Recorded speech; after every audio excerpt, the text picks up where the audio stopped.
Ladies and gentlemen, hey, hi, how you doing? Welcome back to the channel. Thank you so much for stopping by. The current close range meta here in Black Ops 6 Warzone is incredibly competitive. We've got a couple of different weapon eras to cover here today. There's some good options from MW3. There's some good options from BO6. The sort of cross competition there is obviously fantastic, gives you plenty of options. And just in general, there are so many strong choices now depending on your preferred weapon feel, whether you value movement or control or range and versatility there. So today we are breaking down the general close range meta after the season 2 reloaded update. And with this, starting first, we've got a mainstay in the meta as of late, the C9. It is easy to use, it's got great mobility, decent range even after the slight nerf, and we can do some stuff to adjust that there. In general, this thing is just so reliable and so consistent. It's one of my favorite options in the entire game. So first up here, I do value accuracy a ton on this thing. The compensator for better control straight up makes it so that I am always confident in my shot with this, whether I'm fighting at 10 meters, 25 meters, doesn't matter. This thing is going to be easy to shoot and it's going to be reliable. I've also recently switched over to the long barrel. With season 2 reloaded, they did nerf the range a little bit, and this just extends that out some. So we have nearly a 16 meter effective damage range before that first drop off, and with this competitive TTK reaching out to that mark, that's really convenient. You still have a 540 velocity on this too, so that's going to be incredibly reliable. Your hit scan range is going to exceed most of the time where you're going to be fighting with this thing. Ranger foregrip gives you some horizontal control, so again the gun just becomes even more predictable and easy to use. And then some sprinting movement speed. It's already very aggressive and fast, and that helps out even more. Extended 2, very straightforward, a 50 rounder max option here. You're going to want that for all squad sizes. Then lastly, I really like ergonomic grip just because I slide so much in the close range. I'm always trying to break cameras, break angles, slide around doors, slide into gunfights, and throw players off that way. And with a faster slide to fire speed, that's incredibly beneficial. Also a better ADS there too, which sort of speaks for itself. I kind of go back and forth with this and like balanced stock for better strafe and general movement speed, but this setup as of late I've really been enjoying personally. It fries and it's super aggressive. Next up, we've got the KSV, maybe the most versatile SMG on the list here today. You can fight close range with this thing. It's going to be super reliable and easy here. You can fight in the mid range and use this as sniper support, and it's going to be a solid option too. There are a bunch of different ways to build this thing out as well. For instance, for me, I go back and forth with whether or not I want to use the iron sights. I definitely feel more accurate using something like a Kepler microflex, just like a basic red dot, right? However, I then lose the option, at least on a 5 attachment setup, to run something like the ergonomic rear grip or like a balanced stock here to make it more agile and aggressive. So I do go back and forth. I'll switch those out from time to time depending on how I'm feeling on any given day. If I play a game with the irons, I feel like I was missing shots, I'll go ahead, I'll throw on the Kepler or something there, right?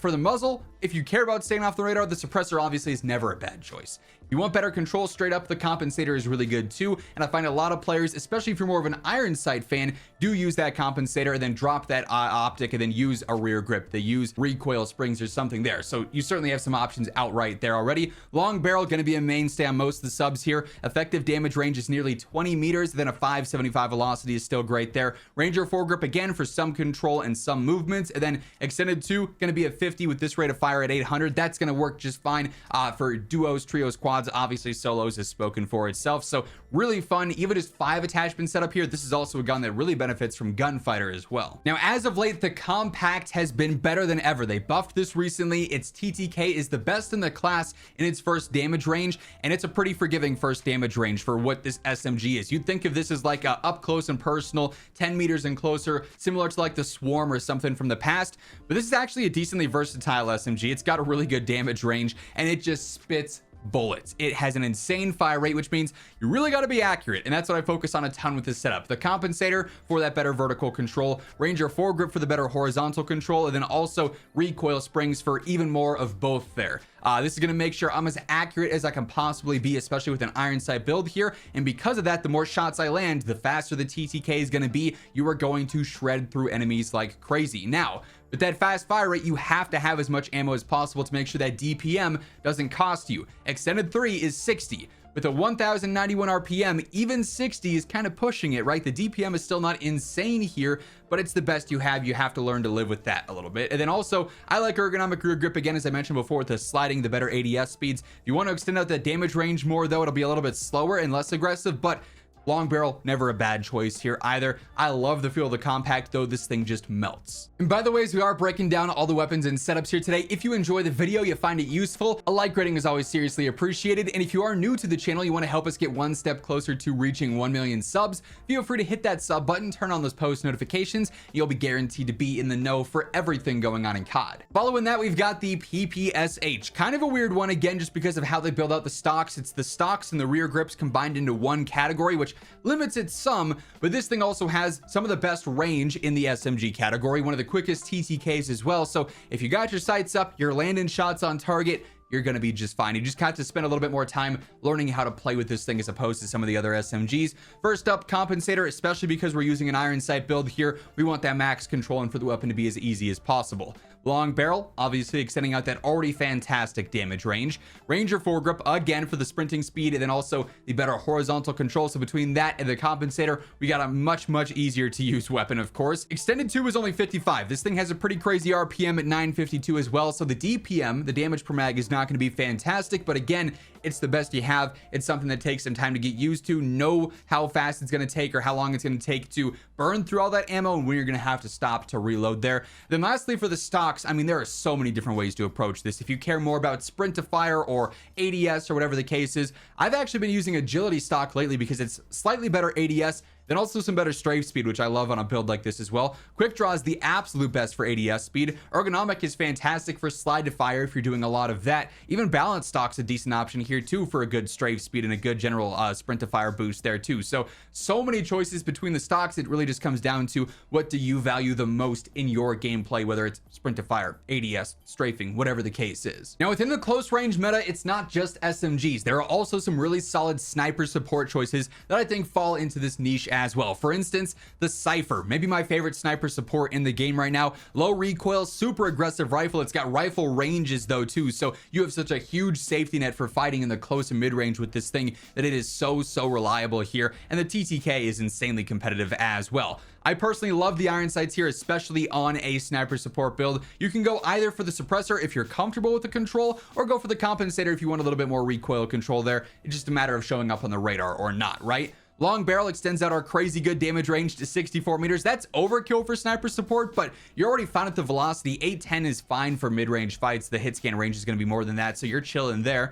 Ranger foregrip, control, mobility, no brainer for a sniper support build. Extended 2 is 60 with this rate of fire. 561 is going to be more than enough. You're fine for all squad sizes. Then I really like balance stock on here too. Strafe, general movement speed. It just makes an already pretty aggressive rifle even more aggressive, and that's always a win in my book. So this is definitely one of my favorite options to pair with a car or a cat or a Moors, an LR762, whatever your preferred sniper option is. The MCW conversion is also insanely good for sniper support. It's got one of the best TTKs in the entire game, not just for like the close range, but across the board in its first damage range of about 20 meters or so. Beyond that, it does fall off a little bit more harshly than something like a Cypher would, but up close, very few things are going to be able to compete with this thing. So for a more aggressive close range based sniper support, this is an insanely good option. The most important part of this setup is going to be the Jack Raven kit. Getting the better rate of fire, the better mobility. It basically just changes this from being a standard long range rifle in the MCW to an SMG AR hybrid style weapon there.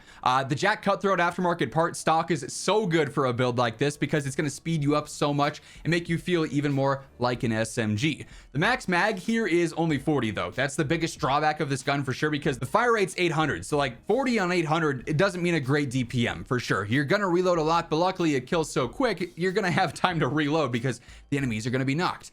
Spirit Fire Suppressor gives us some range and some velocity, but it also keeps us off the radar. So we have just over a 21 meter effective damage range, and then 547 velocity is okay. It's not going to be the greatest in the world, but again, for the fights where this thing's TTK shines, that'll work just fine. Then use whatever optic you want. I really like the Night R here, so I rock with that. But yeah, for an MW3 option, this is one of the best in the game. But it's not the only good MW3 option. The Superi has definitely risen in rank recently in the close range meta. Its TTK is not all that insane, and beyond its first damage range, it drops off a cliff, but for movement, this is the go-to choice right now. It's sprint speed, tac sprint speed, everything about it means you are flying, and this build entirely plays into that. The short barrel going to help out with ADS speed, general movement speed, and your sprint to fire speed, so you're more aggressive across the board. Jack Slash helps out with your movement speed and then some control too, so why not, right? That's a win-win. 40 round extended mag, that's the max here. It works with this rate of fire. It's not the greatest in the world, but it's sufficient for what you need. Rescue 9 stock, better tack, sprint speed, movement speed, sprint speed, and a little bit of control. Huge W there. And then I like high grain on here just to extend out the range a little bit more, so that drop off isn't as crazy. We get just beyond 11 meters with this.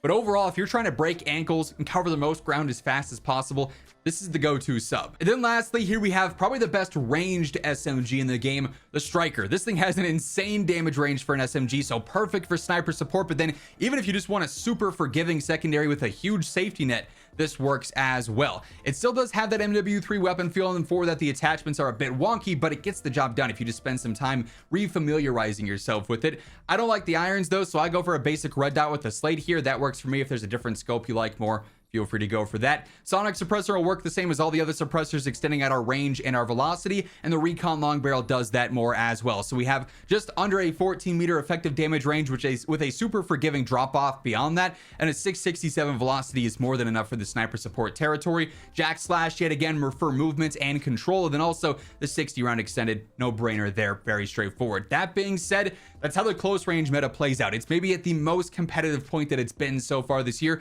which is great to see. Let me know down in the comments below which option here is your favorite, your go-to. If you enjoyed the video, a like would be seriously appreciated. And if you're new to the channel, on your way out, hit that subscribe button, turn on those post notifications so you can guarantee you're always up to date with everything going on in COD. But once again, thank you so much for tuning in. And until next time, take it easy, have an awesome rest of your day, and I'll catch you later. Peace out.